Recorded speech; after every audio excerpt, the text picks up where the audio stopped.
Stompin' Grounds Country Jam is coming to Lamar, Missouri on October 7th, and one of the headlining artists joins me now, Tate Stevens, country singer and winner of the X Factor Season 2. Tate, welcome. How are you? Good. How's it going? Thanks for having me. Well, of course, I'm good. Thank you. So, Tate, you are born and raised in Belton, Missouri. So I just want to know, first of all, as a Kansas City guy myself, what was it like growing up in Belton? It's pretty blue collar, get up, go to work, do your thing. And it was a really good time. When I grew up, we had, there was a lot to do around close, I had Kansas City 45 minutes away or so.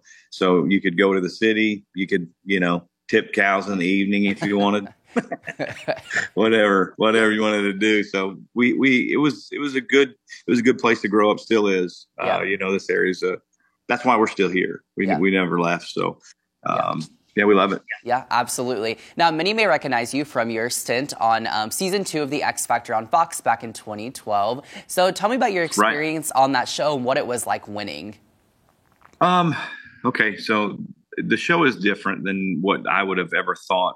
Never have done any TV like that or anything. You just don't know. When you watch American Idol, The Voice, or any of those shows, they're all basically the same concept, right? Mm-hmm. It's harder than you would imagine, emotionally for the most part. Harder. You're away from your family. You're away from everybody. You're isolated in an area. They have their eyes on you all the time. You're always mic'd up. You're always on camera.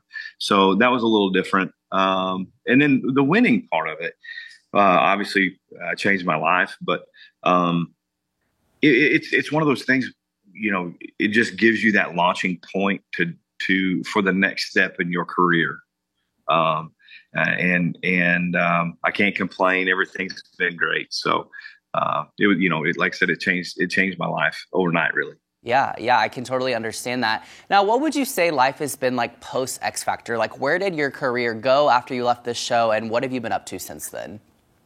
Okay, so after the show, obviously we were signed with Sony. I was on the RCA imprint. We toured heavily for the first few years, switched labels, went to RPM, which was like a major independent label at the time. Maggie Rose, Chase Rice, myself were all on that. And then Chase moved to Sony. And I don't know where Maggie went, but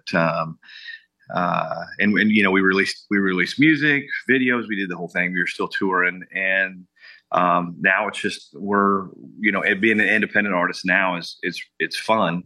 I don't have to listen to anybody but myself, which is sometimes bad. But we've just kept keeping on. You just keep on keeping on. You do what you do, and you make it. COVID obviously was terrible for everyone. In the music industry, as we know, it shut down.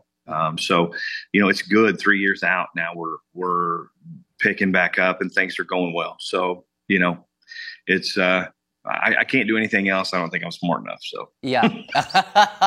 So it's safe to say the grind never really stopped for you. No, never. You can't, because you're always doing something. You're always moving forward, right? You always want to move forward, and have new music and stuff like that, and trying to get in and record some new music, if that makes sense. I guess everything for me is new. Yeah. So no, you just keep going and you keep pushing forward. You keep fighting. It is a fight. It is a grind. It is everything that you would, you can make all the analogies you want, and it's true. Yeah, for sure. Now, you tease us a little bit, but is there anything that you're currently working on that fans can look forward to? Yeah, well, hopefully, hopefully so. We have some great stuff. We have some great new stuff, and I'm excited about it. Hopefully, it gets to radio, and when the time is right, and all that. I guess when is that, right? That's what you asked. When's the right time to go to radio with something? But we're trying to put our best foot forward. As an artist, as a recording artist, best song wins, right? Mm-hmm. So you go through your head, okay, this is a great song. But then you let somebody else listen to it and they have a different opinion. Mm-hmm. So we're trying to dial it in to get the next couple songs that we're really excited about, and then put that team together and go. and just run headlong into it. So. Yeah, lots of excitement ahead for you. Now, speaking of things that are coming up, like I mentioned earlier, you're performing at this year's Stompin' Grounds Country Jam in October. Yep. So what can people expect from your performance at that?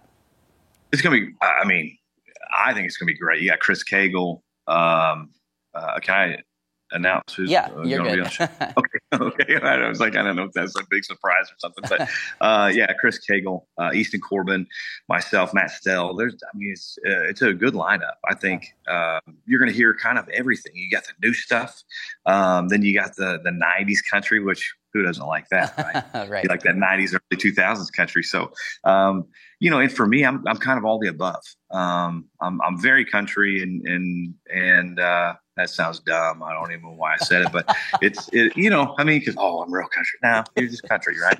So, it's one of those things that it's going to be good for everyone. Yeah. I don't care if you're 6 or 60. It doesn't matter. You're going to have a good time. You're going to hear something that you're going to like. Yeah. Well, it sounds like a really good event. I think a lot of people in our audience are going to be really excited for that as well. Tate, if people want to keep up with you or your music online, how can they find that? I'm on every, you can find my stuff everywhere. Anywhere you find music, you can find my stuff. We have the Facebook, Instagram, and all that.